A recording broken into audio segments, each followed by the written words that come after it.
Welcome everyone. This is the second community outreach meeting for Wireless Telecommunications Facilities in the City of Burbank. We'll start off with the introduction of our panel. Good evening. I'm Joe McDougall, Senior Assistant City Attorney. I've been with Burbank for almost 14 years, and I've been working on different aspects of regulation of wireless facilities for just about that entire period of time. As facilities have changed and regulations have changed, and the council's desire to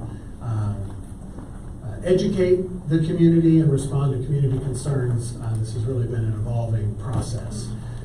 Specifically, I also worked on drafting the agreement that will be with BWP that will be presented to council in probably March for council's consideration.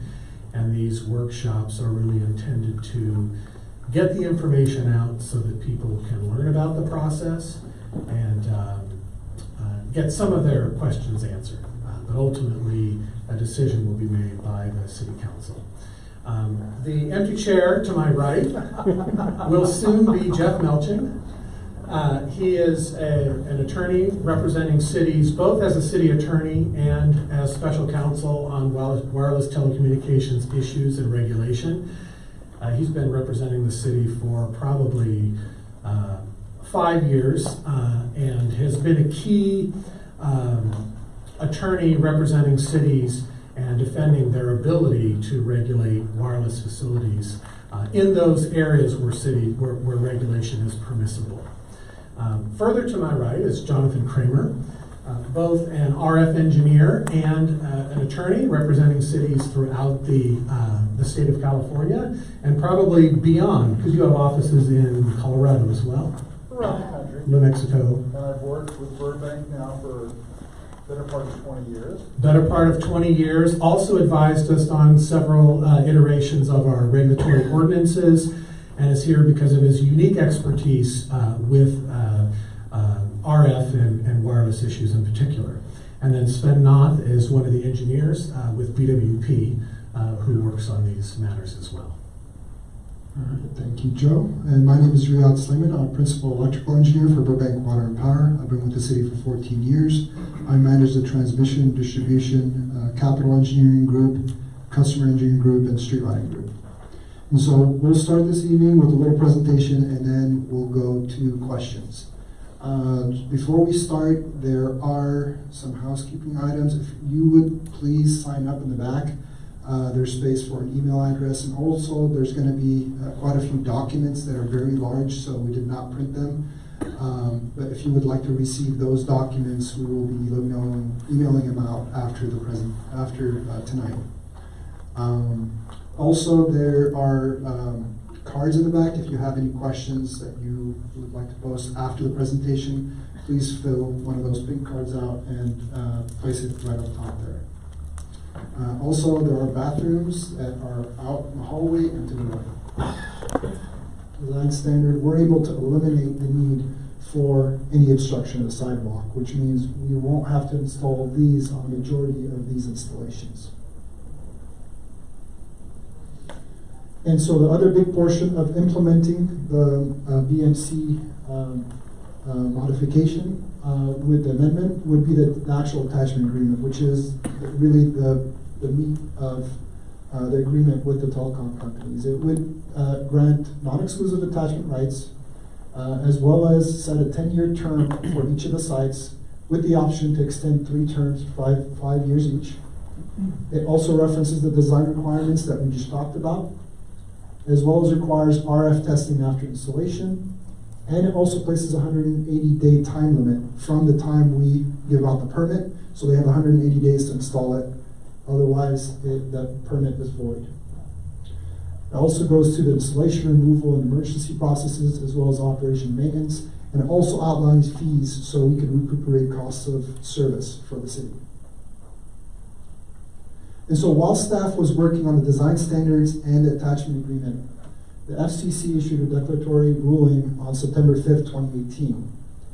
I took a little snippet of the FCC's ruling but really the highlight is they're trying to push the build out of the 5G as soon as possible. I mean, they're just trying to push it out. There is a little link that I put right on the bottom there if you're interested in the 100-page paper. Also, if you are signed up back there and you have your email address and you're checked off e-documents, I'll be emailing that out after this meeting as well. And so that ruling actually goes through and talks about the limiting fees charged by state and local governments, talks about the aesthetic requirements, the underground requirements, and establishes new shot clocks in which government or local entities have to provide those permits to wireless carriers. And again, another little snippet of the conclusion of the FCC for the pushing of the 5G out.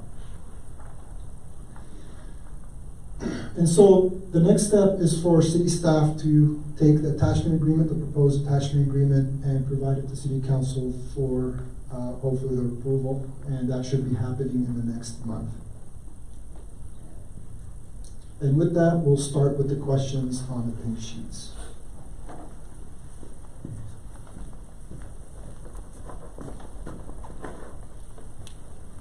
Crystal? So, you're saying that's not approved for, it's going to be approved possibly in a month? Is that what you're saying? Yeah, sorry. So this will be an item, a council item that will be brought in front of council in the next month. So it will be up for debate. I believe I'm doing a presentation on there on that day as well. It's probably somewhat similar to this presentation. Yeah, just to clarify, so today, wireless carriers have the right to apply to put their facilities in the public right-of-way, meeting the same standards that Riyadh just went through. And the applications would be one at a time.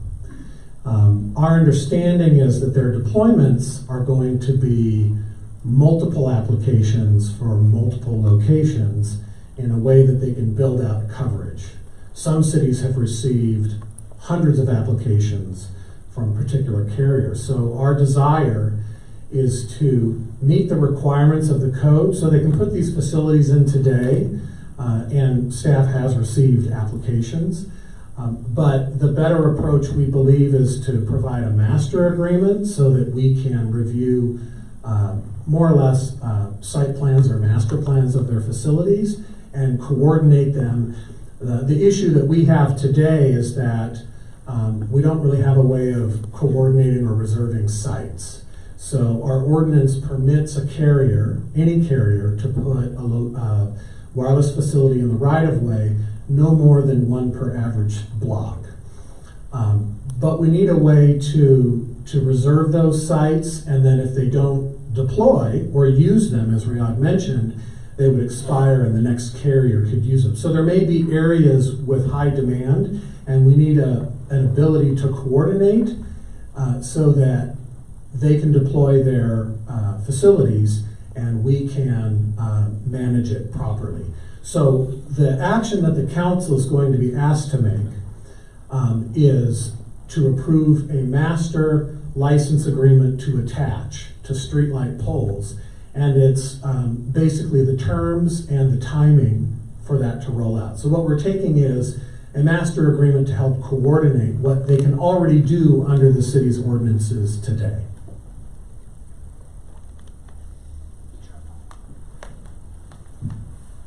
You know, I guess the bottom line is I'm wondering when this is going to roll out, like assuming that everything's approved and everything's good. And I have several questions. You said one per block. So, I mean, there's like 5 different companies. So how does that work? So the way that the guidelines have been put together by Burbank Water and Power, and the way that this agreement has been drafted, it allows a carrier on a first-come, first-served basis to submit, I think the number is going to be 5 per application with a site plan.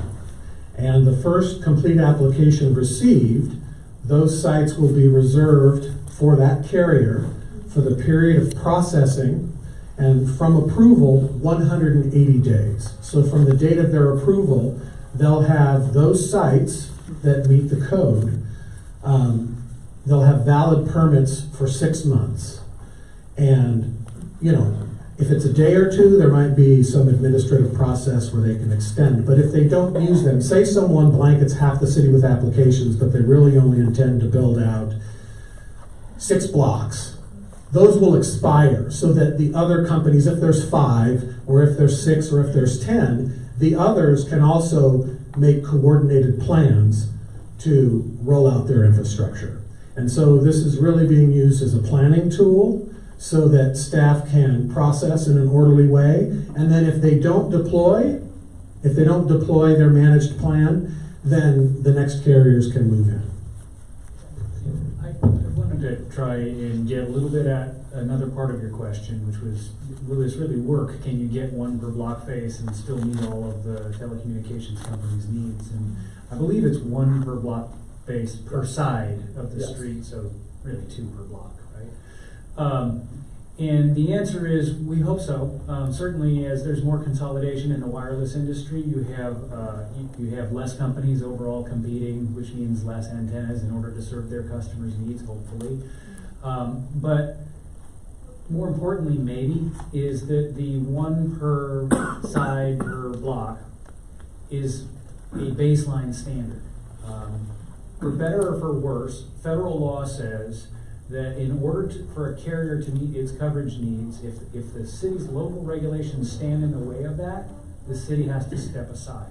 So in addition to having that baseline standard, which says this is the way we'd like to see it built out, we think that does the best in terms of balancing aesthetic outcomes and allowing for the deployment of facilities. But if that's wrong, if it doesn't work in an area where 3 companies absolutely need to be on the same block, then there is a process in the code that allows somebody to effectively apply to be set free of that local requirement in order to make sure that the city can comply with federal law. So we start with that as an aspirational standard, as a real standard, but if we have to make way, we do. So you're saying there's a possibility there could be, 5 on each side for each eventually? I guess there's a hypothetical possibility to do that, but keep in mind, it's not in the carrier's interest to get to that outcome. It's definitely not the city's interest. The city's expressed its interest in the code.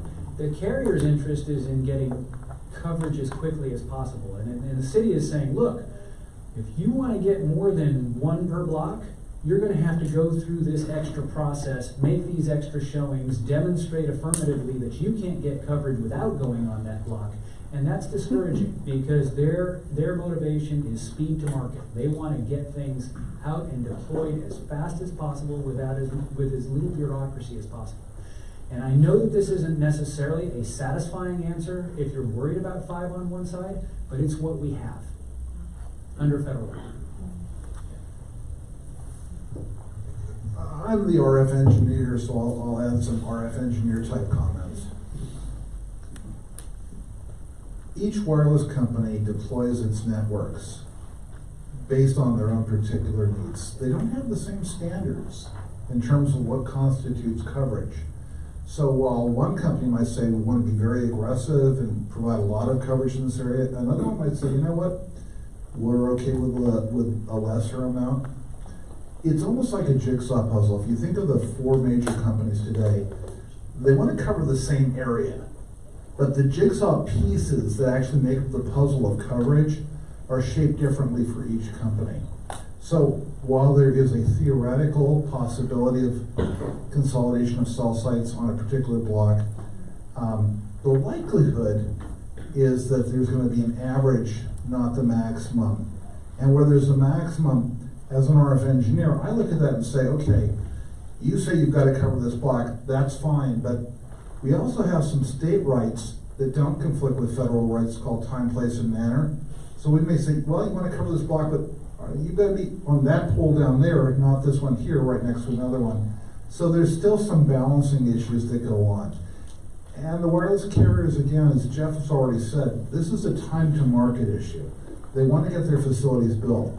And moving a site 100 feet or 200 feet, while they're looking at coverage areas of 500 feet or so, they have some flexibility.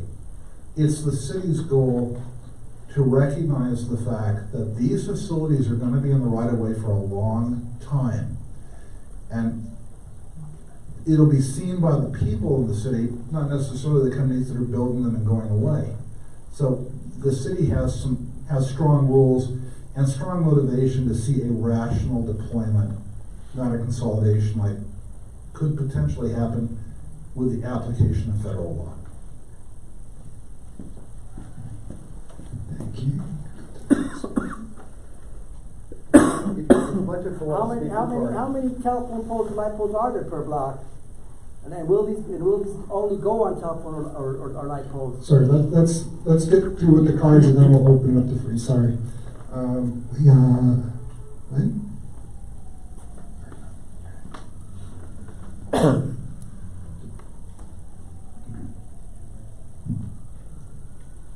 Good evening, everybody. My name is Daisy Weekenpan. I'm from Verizon Wireless, representing our company. I'm just here to listen and participate and listen to the concerns that the residents may have, and as well as partner with the city.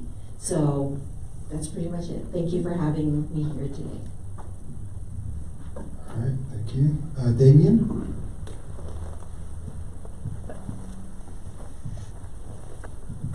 Similarly, I'm Damien Huggard. I'm with T-Mobile.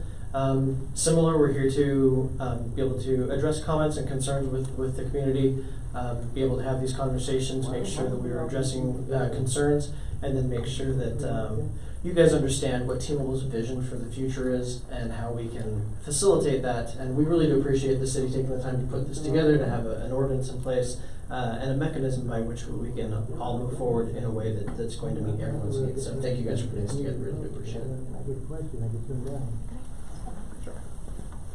I just wanted to echo that sentiment. My name is Ursula Moran. I'm with AT&T's Government Relations Group. I'm covering for my colleague Amir Johnson, who's out of the office today. But we are grateful to be here, and we look forward to listening, learning, and this conversation. So thank you. Ara?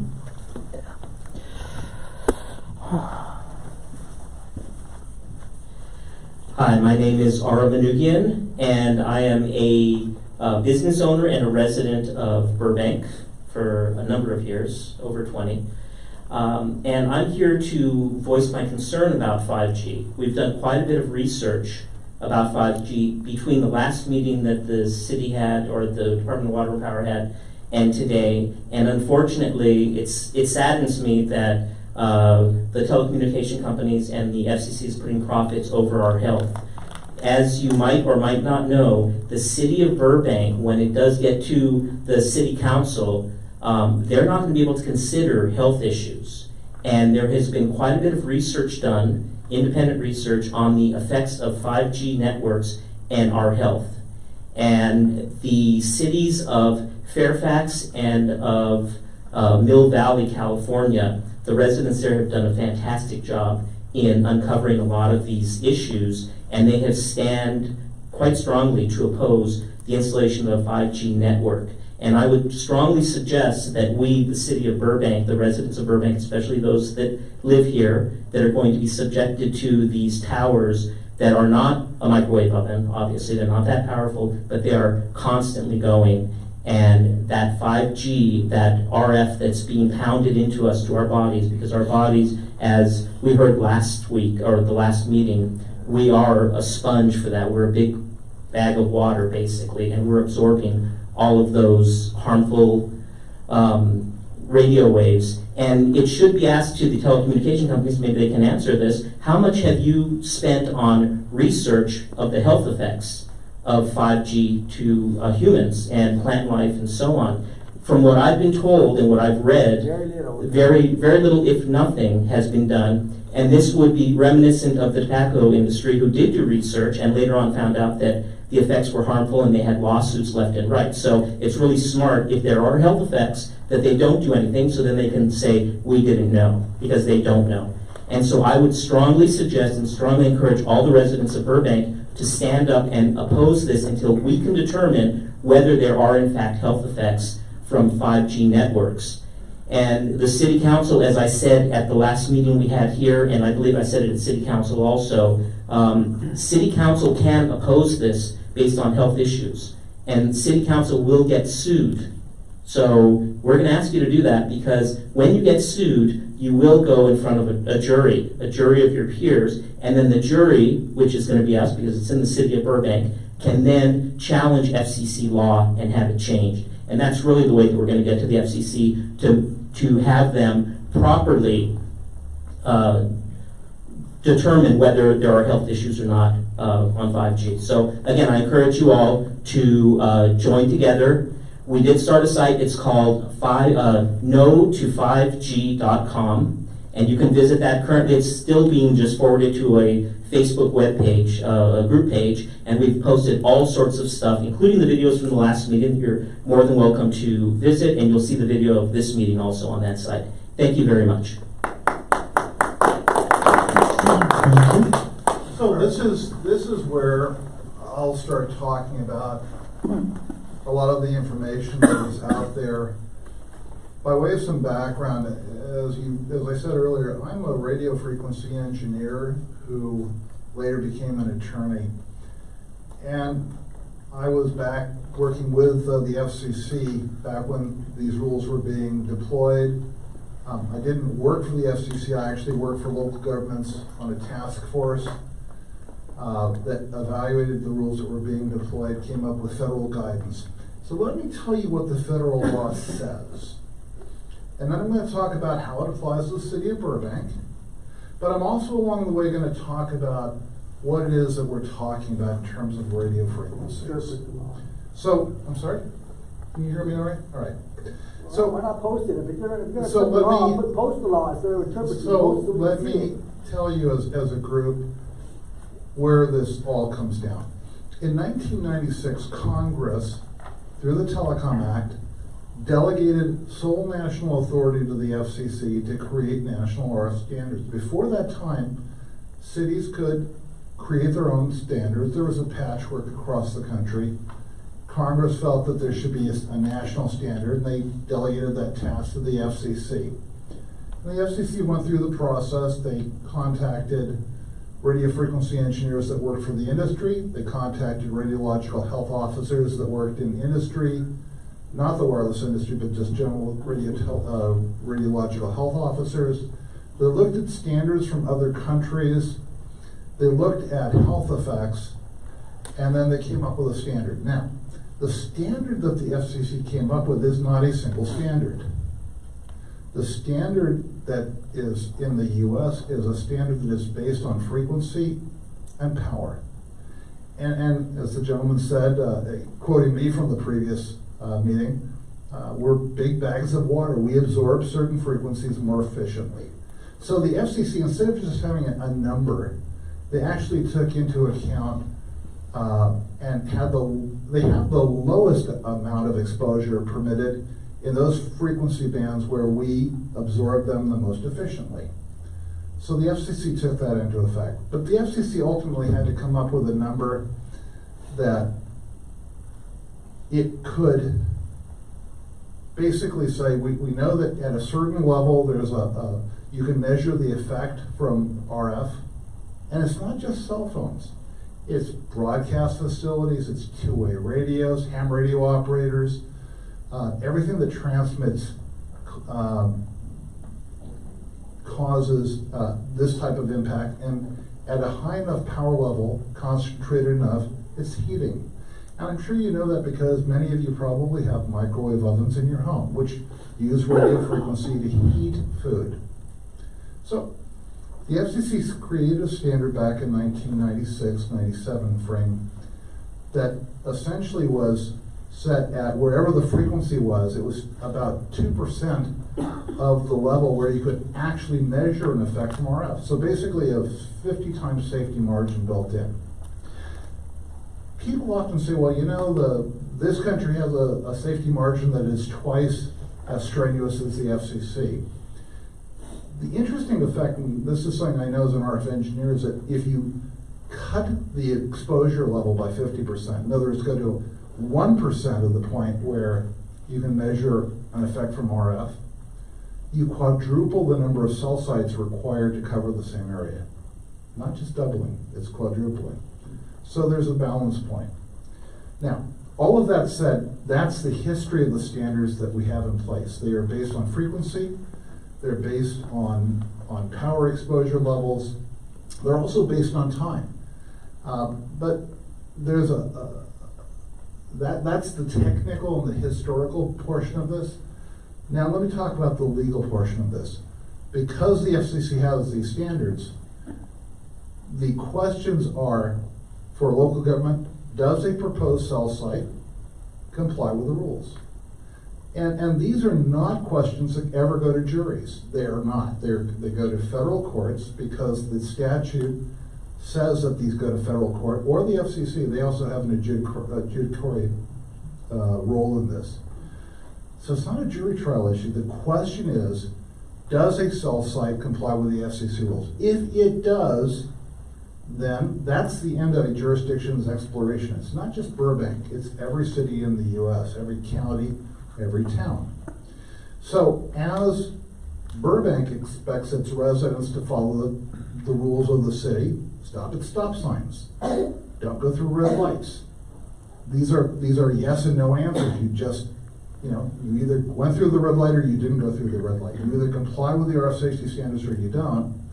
So the city is restricted under federal regulations to simply making a determination, does the cell site comply with the federal rules? If it does, and not every cell site does, there are certain examples of cell sites that require special conditioning to comply, but if a cell site does comply with the rules, then that's the end of the exploration that we're allowed to do at this city and any other city legally.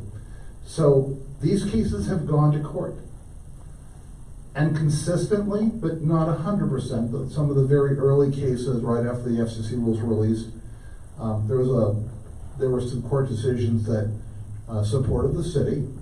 But now consistently, when this issue comes up, the courts are sufficiently educated that they simply look at the question, does the cell site comply with the FCC rules? If it does, and if a city denies it based on concerns about RF, it's a loser case for the city. And then the city gets sued, and the city loses, and the city is ordered to then grant the permit. So this, unfortunately,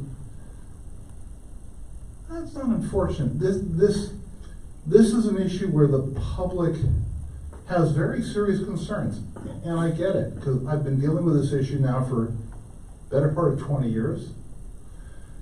But the issue that we have as a jurisdiction is our rules are black and white, because that's what the FCC has laid down for us. So to change it, it's Congress's job to change it. We can't change it in Burbank. We can't nullify a federal regulation.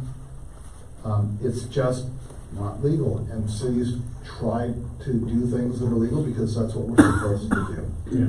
So Jonathan, if I could, I'll bring it back to our ordinance. Council listened the last time residents brought up this issue. The city standard used to be that the carriers, when they do sites on private property or public property, they have to give us a report that shows they'll comply. And many of the residents were concerned about, well, if that's a theoretical study, can't we make them prove that they comply? So then our ordinance was changed. We require, at the time they apply, we require a study that shows they're designed to comply, and then 30 days after they start operations, they have to prove that they comply. And then the residents came to council and said, well, how do you make sure they continue to comply?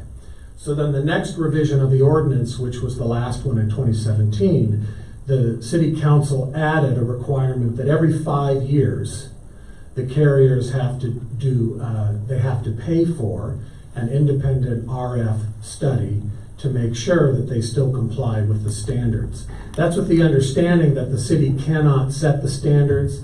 The federal law actually says plainly, cities shall not regulate the location of wireless facilities based upon environmental effects. So the council has continued to require that they prove that they comply on an ongoing basis. So we believe that that is a good measure to make sure that the standards that are set nationally are continued and that these facilities don't fall out of compliance. The gentleman in the yellow shirt did ask how many poles earlier are in town. And it's not any pole. Our ordinance actually requires that these facilities, because of the aesthetics reasons that Riyadh went through, our standard is that they have to go in as a replacement for an existing street light, not as a new pole. That's to cut down on the amount of additional utility boxes and additional poles in the public right-of-way. So they'll be going in as replacement street lights unless they can prove that that site doesn't work for them, and then they could go in as an attachment to a pole in another location. So we have a standard that requires them first to go in as a low-profile replacement street light. So it's not every pole in town. It's in the public right-of-way. It's primarily replacement street lights. Jeff, I don't know if you had anything you wanted to add to that. Nope. Okay. Since we know that this G technology always is escalating, I remember it was 1G, then 2G, 3G, and then you couldn't have 3G if you had 4G, and then what's compatible with this and that. When 6G comes, what's going to happen to the 5G? So one thing is clear with federal law is that the cities are not given the power to regulate. We can regulate land use, and so the city will regulate the effects of a land use, a type of business, or trips from the business, or odors from a business, that sort of thing. But we don't have the right to choose whether only cable service is allowed, or only fiber optic service is allowed, or what kind of wireless service is allowed. So we're able to regulate with certain reasonable standards the time, place, and manner, but not the types of services. So that's generally a market-driven, it is a market-driven decision by the carriers, and we don't focus on what kind of technology it is. Even if they want to go back and do retro technology, that's their business, but we can regulate the placement of it. Because I didn't talk about the last one, whatever, I'll go for this one. I'm going to come in at a little bit different and just sort of ask the most abstract question that you could ask about telecommunications law, and that is, why does it exist? You know, it's a general law in California. The California Constitution delegated to local agencies the power to have control over their public health, safety, and welfare. That's the police power authority, and that's what this is. This is you controlling the aesthetics of your world. And but it's different in telecommunications law, and part of the reason you have 3 lawyers here is because, unlike most of the world that Joe and I live in as municipal attorneys, and Jonathan, we have overlays that are crazy here. You have a federal law. You have the FCC making its rules that interpret the federal law. You've got the California PUC that is making its sets of rules, and then and they're interpreting California law, which is the California Public Utilities Code. So you get these 4 layers of laws that are all, you know, if you look at the org chart of the way law is put together, they're all superior to Burbank's law. And yet here we are. We're the ones that are sitting here looking you in the face and trying to be accountable to you. And I'm looking at you, ma'am, mostly because I know that sometimes the answer isn't satisfactory. It's not satisfactory to us either. But this is the environment that we're in. For better or for worse, in 1996, the federal government adopted the Telecommunications Act. And the reason they decided, fundamentally, it's not fair to have cities make their own rules like they do with regard to if you want to put a sign in your front yard, or if you want to build a second house or a second story on your house, or any of the other things that you might have to do directly through a city.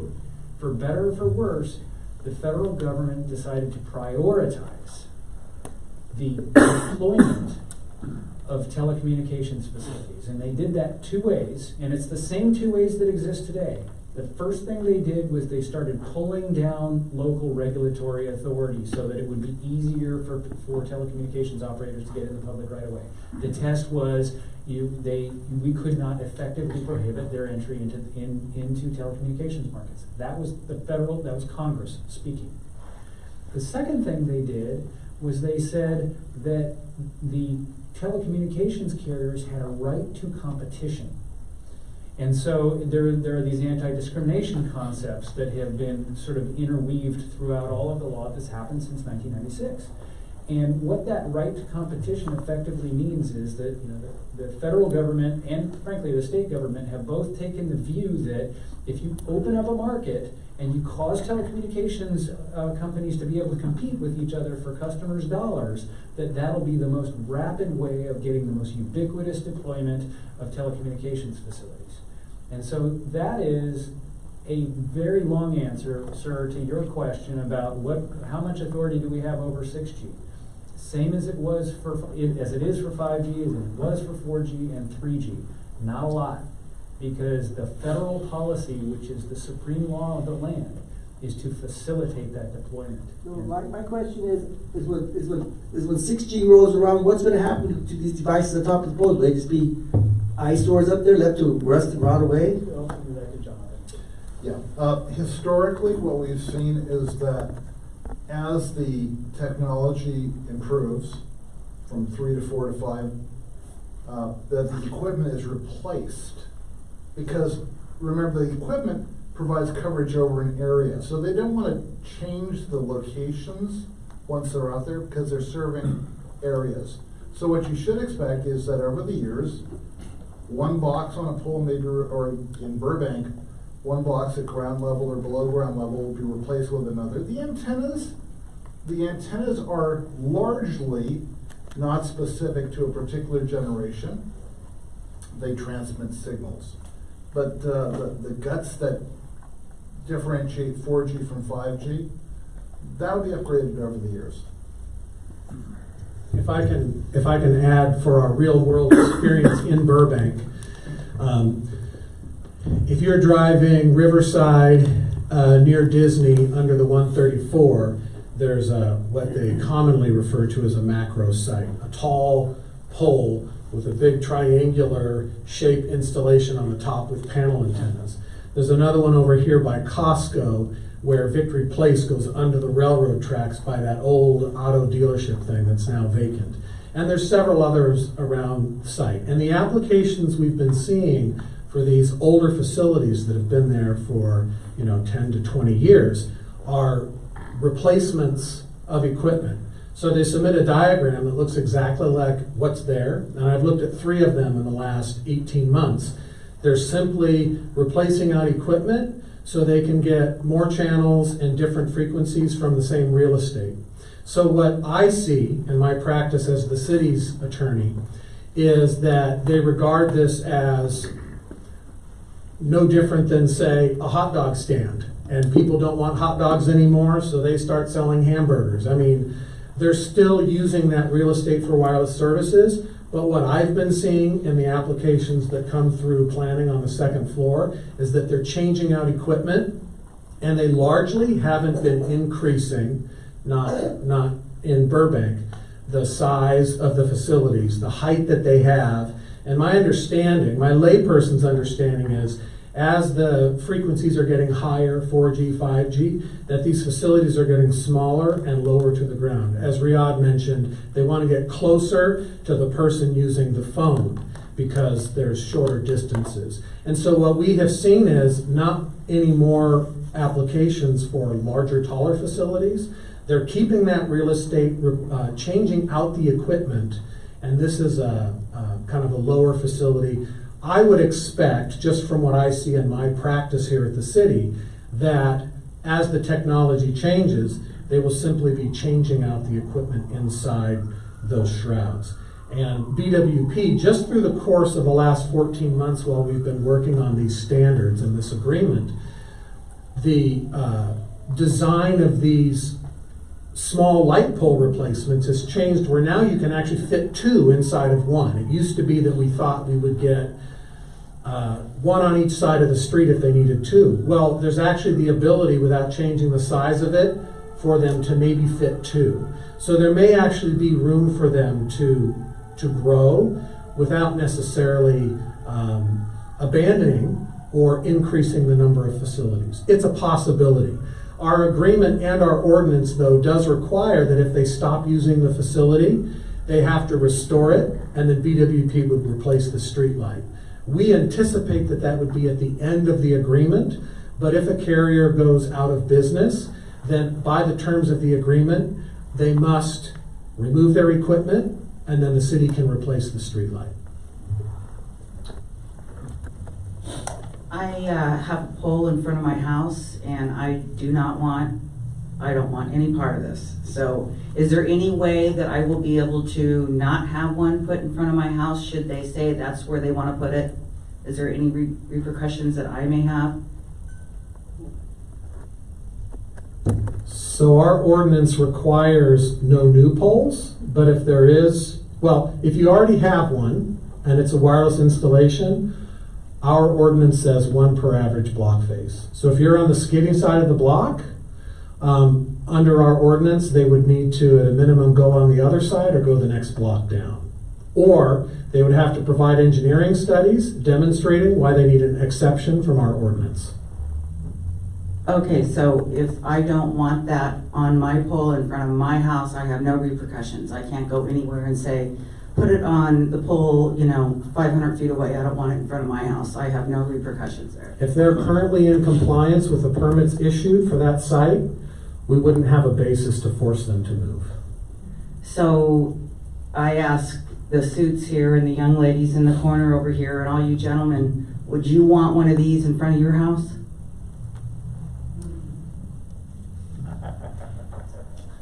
And again, this is an issue that is both covered by federal and state law. Yeah, I understand that. I read up on it and I realize that. That's Godzilla to me. So I'm just asking about my resident in front of my house. Yep. The answer is we all have homes, and we as the lawyers, because we know the law, know that there's very little that can be done. If a carrier wants to put a cell site in front of my house, they're going to do it. Whether I like it or not is not really the issue. It's an issue of what's allowed in the right of way under law.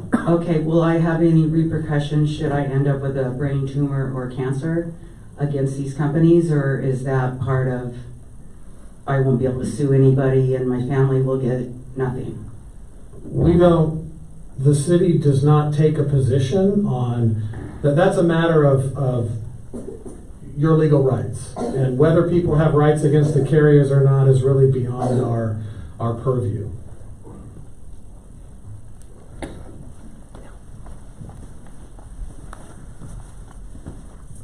Thank you once again. I wanted to ask a question to the attorneys, because you had mentioned that it would go to a federal court, basically. There wouldn't be a jury trial and so on. So let's get beyond that. You spoke about how the regulations were changed so there's more competition.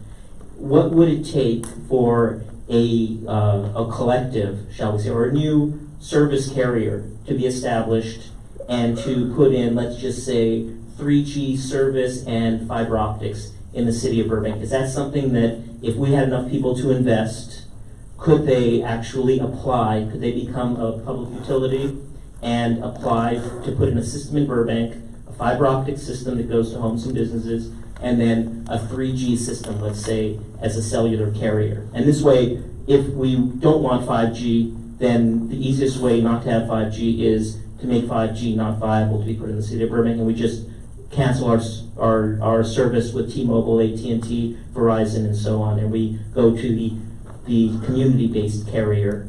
So what's involved in that? Is that a possibility? Well, if you qualified as a carrier, you would have equal rights, but the city doesn't have if you met the same, Jeff mentioned the non-discrimination requirements. So taking your scenario as true, you have an equal right, but you still couldn't keep the competition out, because as Jeff indicated, the standard requires that we not preclude competition. Right, well, we wouldn't try to keep the competition out, but we would just choose our own carrier, because people can do that, and encourage people that don't want the health effects that we believe 5G will cause, not to use the carriers that actually subscribe to 5G. And I would go one step further and say we might even want to consider whoever applies for this next month when the city of Burbank takes applications, let's say T-Mobile applies. I use T-Mobile. I pay them almost $300 a month. I'll cancel my service with them and go with somebody else just to let them know that I'm not happy with them endangering my community and my family and my health. So that's something that I think we all need to explore as a community. Thank you. Just very quick. Uh-huh. So there are companies in California that pop up from time to time. They go to the California Public Utilities Commission. They get what amounts to a statewide franchise to be in the public rights of way, which means that you would have the ability to come to Burbank and say, I want to install telecommunications infrastructure in the public rights of way. Their license is called a Certificate of Public Convenience and Necessity, or a CPCN. I only tell you that because if you want to Google that, you can learn more about it.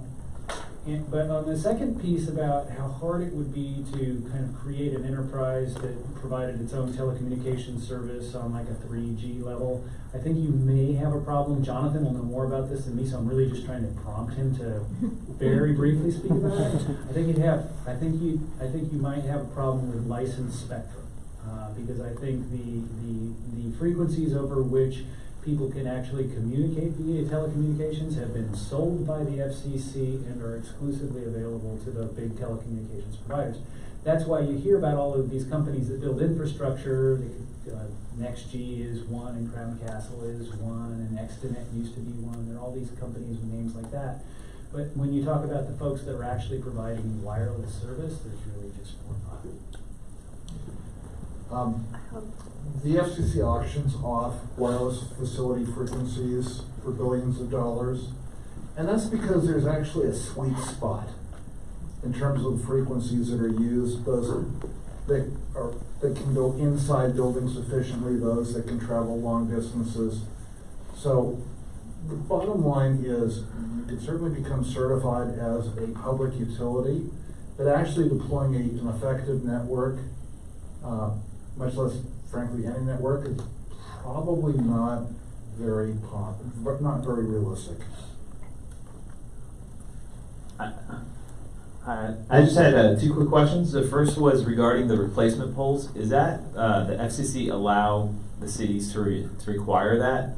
Could a carrier come to you and say, we don't want to replace a pole, we just want to attach? So that's my first question. And then my second question is, in terms of the contract that's going to City Council, has Burbank been able to negotiate a better rate than the $270 that the order suggests?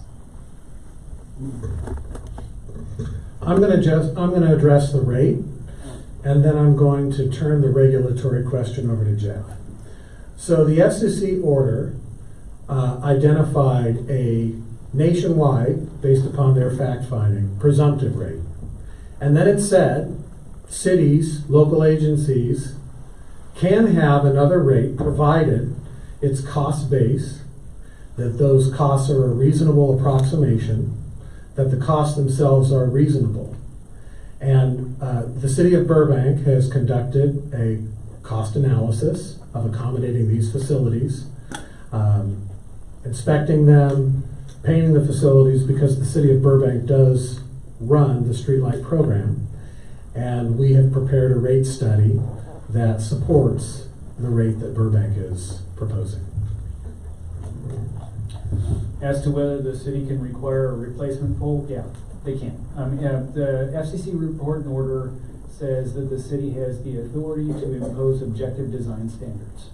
And it's hard to think of something that's more an objective design standard than saying your pole shall look like this, which is precisely what the replacement pole protocol is designed to do.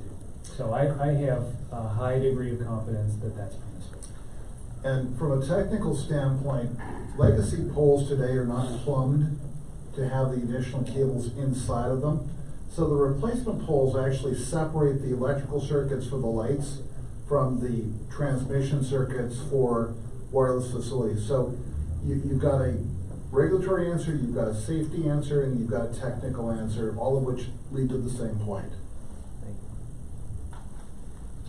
Any other questions? I'll just add one more thing to that. I mean this in a nice way, Riyadh. Burbank's not special that way. How dare you, sir? Yeah. The carriers know this, and they'll probably all nod their heads when I say it. If they wanted to go on a Southern California Edison pole, they'd have to make a replacement pole there too. And so it's not cutting edge to require a replacement pole. In fact, it's smart.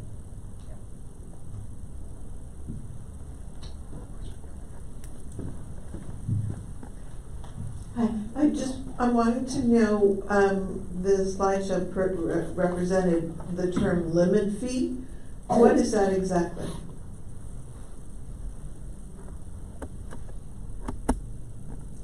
Back. No, go back to the first one.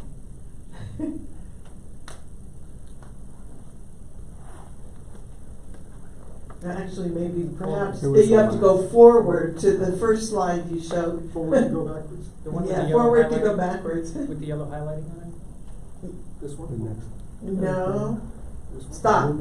Yeah. See the first line? Limit fees charged by state local governments. Yep.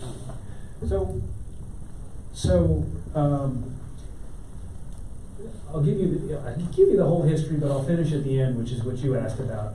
The new report and order says that with regard to facilities in the public rights of way, the local fees are limited, and that's what Joe just explained. They're limited to what the local agency's costs are in effectively issuing that permit. You know, how do we pave to the extent that there's going to be additional inspection time, permit review time, annual review time, RF compliance tests, and all of that. We add up all of those costs and we get to recover that. And that is a bit of a paradigm shift. Some would say a very important paradigm shift, because up until this report and order, the law was that a city wore two hats. When they were approving a permit, they were wearing a regulatory hat, and that's not an appropriate place to be sort of seeking revenue, positive revenue, profit, if you will. But when they owned the pole, as Burbank does, then they're also a landlord.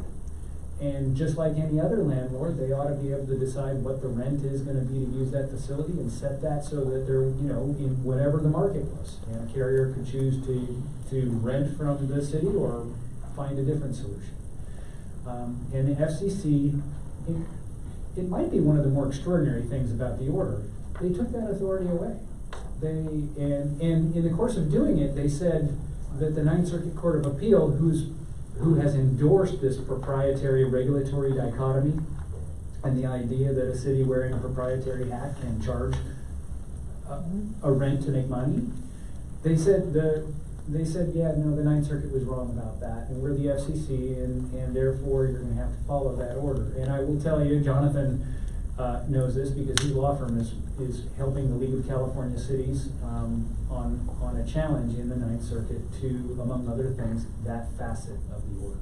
Now, I'm working on that too for the League of Cities. He's actually working. He's got the laboring one. So, does that help? Yes. Okay. Probably could have stopped it. No, it's very informative. Thank you. I actually had another question. And I didn't write it down, and so of course I'd forgotten it. We all let's see. Yeah, good idea. Let me rethink. I have a question. There was a case, I used to work in La Crescenta in a residential area. And there was a lady who was going around signing a petition for Sprint not to put a tower close to where she lived. And she fought it and she won. They didn't do it. They didn't put the tower where they wanted to put it. So how does that work? And it was after 96. So I don't remember that incident. Jonathan might remember. If you do, just nod, and I'll just hand it to you. Bill Margaret, he handled the case in La Crescenta. Oh, not Watkins. No, in La Cañada La you might have it. Cañada. La Cañada. Oh, it was in La Cañada. Well, it was La Casana, but maybe. Okay. Well, now I'm gonna end up completely embarrassed because he's telling me that my partner handled that case. I'd like to tell you. Actually, she's the mother of the girl who played in Modern Family, so she's pretty famous. Oh, no kidding. Yes. Interesting. Well, so the gist of it is this. If that happened in the 96, first of all, I don't know what happened. If that person was successful in sort of convincing the city council in that instance to not approve a facility, that's happened in a lot of places over time. That can happen. And ma'am, when you were asking a question about what to do earlier, ultimately that's one of the things that you can do. You can see how we're a little bit, our hands are a bit tied, where we can tell you, we want you to participate in the public process, but then here you are talking to three lawyers who think they know how the story ends from a legal standpoint. But you have a political remedy and a public remedy and an ability to kind of, petition the city council to do what you'd like them to do, and you should. So now I'm coming back to your question. Back in 96, and from 96 until 18, the law developed so that there was a test for determining whether somebody had a federal right to put a facility on. And the test was, if they are denied the ability to put the facility in the ground and provide service from it, will that amount to an effective prohibition? Those are the magic words, effective prohibition on their ability to compete. And the Ninth Circuit said, and courts throughout the land said, well, that's a two-part test. Number one is, you have to show, to see if there's an effective prohibition. Number one is you have to show that there's what they call a significant gap in coverage. And the courts, in all of their generosity, never did a very good job at all of describing what a significant gap in coverage is. And you can argue about whether that's a good or a bad thing. I think for cities, on balance, it was probably a good thing, because they could always argue that it wasn't a significant gap, and the carriers always knew that in order to prove that it was a significant gap, they were going to have to go to court, and that was going to take a lot of time and be very expensive. So it was probably helpful on balance for cities. Part number one of the test was significant gap in coverage. Part number two is you need to show that that was the least intrusive means of filling the gap. And by least intrusive, was there another less ugly, less burdensome way to also satisfy the gap in coverage? And in the end, that two-part test for what constitutes an effective prohibition was just a pretty high mountain for wireless carriers to climb. So much so that in California, around about 2005 or 2006, you really don't see very many cases under the Federal Telecommunications Act arguing about significant gaps in coverage, at least not in the main. They flipped. They started arguing about state law and about whether a facility was or a regulation was a proper time, place, and manner regulation under state law, because the federal law wasn't serving their needs. But like all things, like skinny ties and wide ties, this one's coming back, because the FCC in 2018, when they changed, I'm trying to pull up the new test, because there's a new test for what amounts to an effective prohibition. It used to be significant gap in coverage plus least intrusive means. That was the test. Now, as of January, a state or local legal requirement constitutes an effective prohibition if it, quote, materially limits or inhibits the ability of any competitor or potential competitor to compete in a fair and balanced legal and regulatory environment. That's a lot of words. That's a lot of word salad. It's a lot of word salad, but I will tell you this. Well, I got it. It's a fundamental shift. It used to be about coverage, and now it's about competition. Wow. That's the change. That's. And I can't tell you more, because there have been no cases, there's no meaningful interpretation of this. I'm stuck with these words, but I know it's different. So not serving the public, but serving the companies at this point, with the new. Well, because the public, the reason they won is because the public said, we don't want coverage, we don't care. That's basically what happened. You have your role in this meeting and I have mine, and I totally respect what you just said. I would say that over time, those that are making the rules have felt that it was, in '96, it was important to pull down some local regulatory authority in order to foster competition and deployment of telecommunications facilities. But then in 2011 or whenever the Middle Class Tax Relief and Jobs Protection Act came out, and there was a modification to the Telecommunications Act then, we all refer to as Section 6409, they thought, well, we're going to pull that down a little bit lower. And then a couple of years later, the FCC came out with a report and order and said, we're going to pull it down a little bit lower. And this is just the next iteration of that. But local agencies, and I didn't say this in response to an earlier question, this isn't a throw in the towel moment. In fact, if I can just remind you where we are in this, Burbank's not amending its ordinance. They're not. What's going to the council next month is a set of agreements that explain how they're going to process this avalanche of applications that are coming in to make sure that the deployment happens in a rational way. They're not changing a word of the ordinance right now because their ordinance is already compliant with federal law. And so I think it's important to know that. And I think it's important to remember that local agencies continue to have a very important role in this process, because it's through the process and through the pushback and through the scrutiny, through all of that, that the facilities get better over time. And you don't have to take my word for it. Just drive down close to the freeway, which is usually the most likely place to find an old facility, and you'll see some old, really ugly Christmas tree there. And that was built 10 or 15 years ago. That's not what people are building today, because over time, the public has pushed back, and cities have pushed back, and they've said, look, we respect your interest to deploy your facilities. Please respect our interest to not make our communities less and less and less attractive. And that has worked. The newer facilities are less ugly than the older facilities. That's just the truth. In fact, and this is the last thing, Joe's like, when is he going to stop talking? One more thing I will say. In the end, what would be really great, I'm talking only about the aesthetic side right now, is if the FCC or one of these local agencies would say, in exchange for opening up more and more opportunities to put in these small cell facilities and pulling down local regulatory rights, we're going to make the telecommunications companies get rid of those ugly old facilities that are down by the freeway that are eyesores. I mean, at least you would have something. You'd be pulling back. And by the way, that's not my idea. That's your idea, because the citizens of Burbank have been saying that in the last two sets of revisions of the telecommunications companies.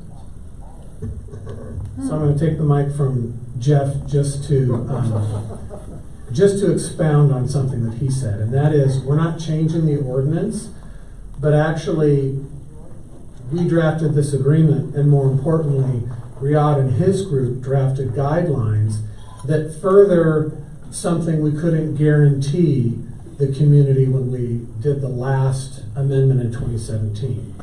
And one thing that we couldn't do anything about really are all of these utility boxes in the public right-of-way. We can't force them to move.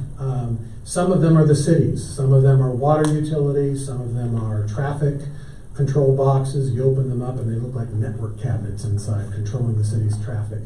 Some of them are AT&T's, the equivalent of cable television or fiber optic television.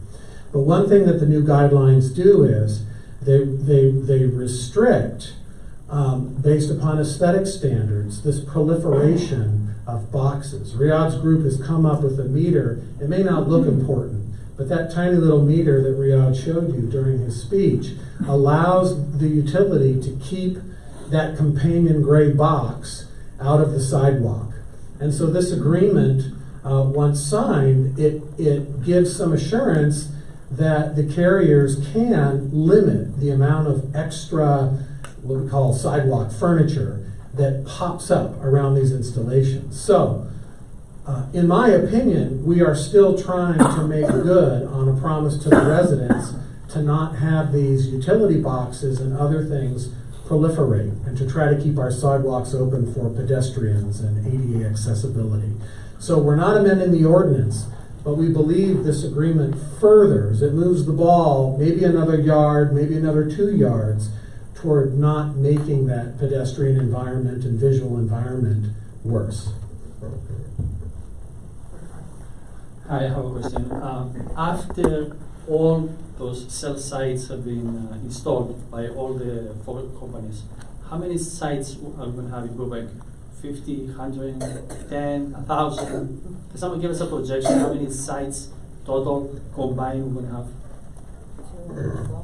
No. We can't really speculate whether the carriers, if I were to just guess, like, why are we doing all this work?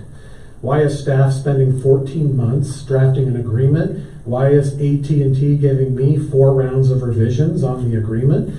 Because I think we expect this agreement to be useful, because I think there's going to be hundreds per carrier. I wouldn't speculate whether there's going to be more, but the whole idea is if they could use 4 of these 50-foot poles to reach a quarter of the city, they're going to need a greater number of these streetlight height, like below our commercial buildings, right? They're trying to fill in this area.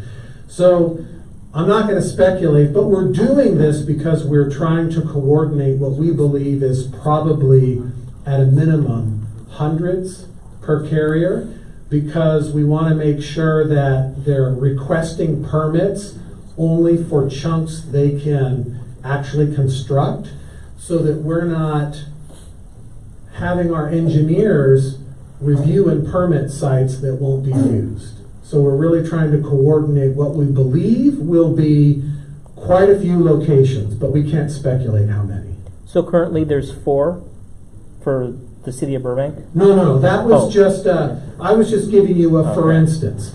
Right now we have vast areas of the hillside that get some coverage with lower land installations, like on office buildings. On some of the buildings near the freeway, they're mostly rooftop or side of building installations, and a few way up on our water towers. So we currently have, there may be 1 or 2 that we don't know about, but there's practically 0 public right-of-way installations. They're almost entirely, and planning has a list that they have given the council and periodically updated of about 130 what they call macro or larger sites.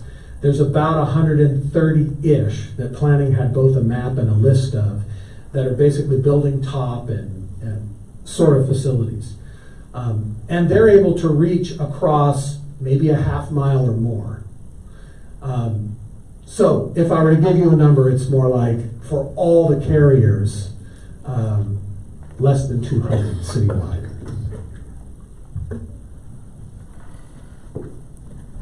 How is it determined how many and which carriers are going to have the right to install these? Well, first comes the technical issue, who needs coverage where? So they're going to apply to the city for areas that they want to build at the time they want to build it. So it's up to the carrier, as Jeff and Joe have talked about already. This is an issue where we can't prohibit them, and we can't direct them either. We can't say, you've got to go here. So it's going to be up to the carriers to let us know where they want to build when. And this is going to be an evolutionary process over the next probably roughly 5 years to see the build out to what we might expect in the city. You have questions? Just from a, but if you have multiple people that want to go in the same area, it's first in time. Whoever applies first is going to get that priority position, and that's why, you know, it's funny, because we're here and in the middle of it, we realize what might be very important. It's hard to convey the importance of it. But Joe has said twice that an important feature of the agreement is it says if you don't do the installation within a specific time, that right expires. Because the concern is that we'll give the people the first in time, and then it won't get built, and then that's going to cause all kinds of difficulties for others in deploying their facilities, and that's a burden on the city as much as it is to the other carriers. So what's the window, 18 months or 12 months? 180 days. 186 months. If after 6 months it's not built, then the next in line gets the rights. So is there anything to stop Verizon from coming in and say, I want to put up 5,000 all over the whole city? There's nothing that prohibits it. From a practical perspective, they will have to break those 5,000 locations into 5 site chunks. So they'll have 1,000 applications. They'll have to pay permit fees on 1,000 applications. And once those get approved, they will have to construct 1,000 within 6 months or they evaporate. So we think more than likely they'll pick, as Jonathan indicated, they'll pick an area that they want to be their first area. Whether it's a freeway or near the studios or near the airport, who knows? They'll have some rational decision for where they want to put it first, and they'll focus on that area, and they'll pick a chunk that they believe their construction managers can construct within that 6-month window, so that they don't waste any money on sites. And also to add to that, from the engineering point of view, when we started doing, just the processing of these permits, when we were looking at those, they will need to go through the permit desk at the start. That's really the gateway there, and that's where everything gets time stamped, and that's what we're talking about, the first come, first serve, that goes through that desk. So just an FYI, there is a system in place to keep track of that. I'm going to ask a question I don't understand, but if there are engineers in here, maybe they can challenge it. I read someplace that in Europe and even in China, the RF exposure is a lot lower now, currently, than in the United States. As in, like in China, it's 10 microcentimeters per, microwatts per centimeter, and here it's 1,000. Is that true? I don't know what the standards are outside the country. I can only look at what's here in the US. And again, that's based on the frequency and the power levels is not just one. Say that again, I'm sorry? Well, again, the FCC standard doesn't have a single number, like 1,000 microwatts or something like that, which would actually be a lot. But the FCC says it's not just the amount of power, it's also what frequency you want to transmit at, because again, as I said earlier, the FCC looks at our ability to absorb signals, and it has its very lowest standards in that area where we do it. By the way, that's around the FM radio band. That's where we absorb the signals most efficiently. It's not the cell frequencies. Okay, and what about the cell frequencies? How can you, speaking of that, how does that affect us? Well, our bodies don't absorb those frequencies very efficiently. Again, where we absorb, as I said last time, it's probably a bad way to describe it, but we're big bags of water, and water absorbs frequencies water absorbs frequencies efficiently at certain frequencies, not all frequencies. This is, the point I want to make is this is not a single dimensional type of standard. The standards in the US are based on a variety of factors that are frequency, and I think I've said all three so far. Frequency, power levels, and time exposure. So there's a lot that goes into the US standard. It's not just a single number. Above that number it's bad, below this number it's good. That's not how it works, because again, the FCC built in a 50 times safety margin between the maximum level that we can be exposed to as people who don't know that there's a cell site. Let's say there was an antenna up there for a cell site, right? The window's up there. And we don't know it's there. The FCC has a standard for that that says basically the maximum we can be exposed to from a cell site that we're not aware of, have no control over. It's basically everybody in this room except a few people who are engineers, is only 2% of the point where you can actually measure physiological change. So even at the 100% level where cell sites don't operate, I'll talk about that in a second, there's still a 50 times safety margin above that. Now, most cell sites operate at a fraction of the maximum permissible because of an interference issue. As these cell sites get closer and closer together, they don't have they don't have an infinite number of frequencies they can use. They have to reuse frequencies. So they actually end up effectively lowering the power as the cell sites get closer so that they don't cause interference to their own networks or other networks. Hey, John, can I ask you a quick follow-up? Are you done? I hope I've answered your question that whatever's outside is outside, but the FCC standard, which is what we follow, is multidimensional and looks at a lot of factors, not just power levels. I have two really quick follow-up questions. One is, when you talk about efficiency, you lost me in that, in terms of efficiency of absorption. Are you saying, if something efficiently absorbs, are you saying, well, the frequency hits the proverbial bag of water and it does a really great job of heating it up? Is that, so more efficient is bad, worse in this context? Yes, more efficient is that I guess worse is a better way to say it. It's not that it violates the rules or that it causes a health effect, but we absorb more of the frequencies because at certain frequency bands, just because of how we're built as people. Is this the current or is the 5G we're talking This about? has nothing to do with the number of Gs. This is the federal standard for all transmissions, broadcast. How is 5G different? Cell. Well, that's a very good question, and there have been a lot of people who say 5G is different, but the issue is it's radio frequency, and some people say, well, it's modulated differently, but at the end of the day, the basic safety margin of 50 times above the maximum level that we can be exposed to still exists. So the question again gets back to compliance, and that's a legal answer. Can I ask my second question? So when I'm going to get out over my skis and say something like I know it, but it's more a question than a statement. Isn't the person that is the most exposed to a facility, particularly a facility in the right-of-way, but pretty much any facility, the person for whom these FCC standards is in the main made, is the guy that has to go up and work on, or woman, that has to go up and work on the pole? No. Okay. It's not actually. You're over the skis. These standards are designed to protect the public who don't know that they're being exposed to radio frequencies. There's a separate set of standards the FCC has for workers in the business who can go up and turn off the cell site to do work on it.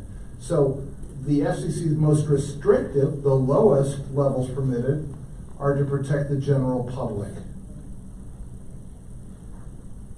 And as we spoke last time, the birds and the bees are not protected. Is that true? Yeah, the FCC, again, Congress delegated complete authority to them over radio frequency standards. They've chosen to regulate only human exposure, but their choice not to regulate for any other type of exposure is still what we call in the legal business field preemption. They entirely preempt the field of RF safety standards for humans, bees, birds, cows. If it's RF safety related, it's the FCC. So it could be environmental. So basically, then that means it could be an environmental danger to us if it truly affects the birds and the bees, which pollinate and do insect control and so on and so forth. Then maybe there's a safety issue involved, which the city council could bring up because it's not a human issue. The FCC doesn't cover that. No, the Federal Telecommunications Act doesn't refer to different types of effects. It refers to all effects. So Section 332, if I'm not wrong, says local agencies shall not regulate the location based upon the environmental effects of RF. And it's written that generally. So from the types of environmental issues that the city reviews for development projects, it's everything. They can consider anything, and the FCC standard is written so broadly as to preempt any of that review for RF emissions, in my opinion. And mine. Okay. And mine. You guys are good lawyers. Any other questions? When the city converted to the smart home meters, we had the option of opting out for a fee. Why is that not an option with the 5G? Generally speaking, the city owns, it is the city's enterprise. So the city could, if it chose, give an option to let you delay implementation of a smart meter. The city cannot make that decision for the wireless carriers. Because they're governed by the FCC rules? Correct. Any other questions? All right, please, there are FAQ sheets from the first meeting in the back. Please grab one if you haven't. Also, if you need the FAQs from this meeting, if you have an email address there and you've opted in, I'll be sending that out along with the FCC, as well as a copy of the agreement and all other documents. So please sign up, put in your email. If there's no other questions, thank you for Jack and Joe for putting it up for our marketing team, as well as Joe, Jeff, and Jonathan for support, and Sven. And if you have any questions, please hang around. You can ask them afterwards too. Thank you.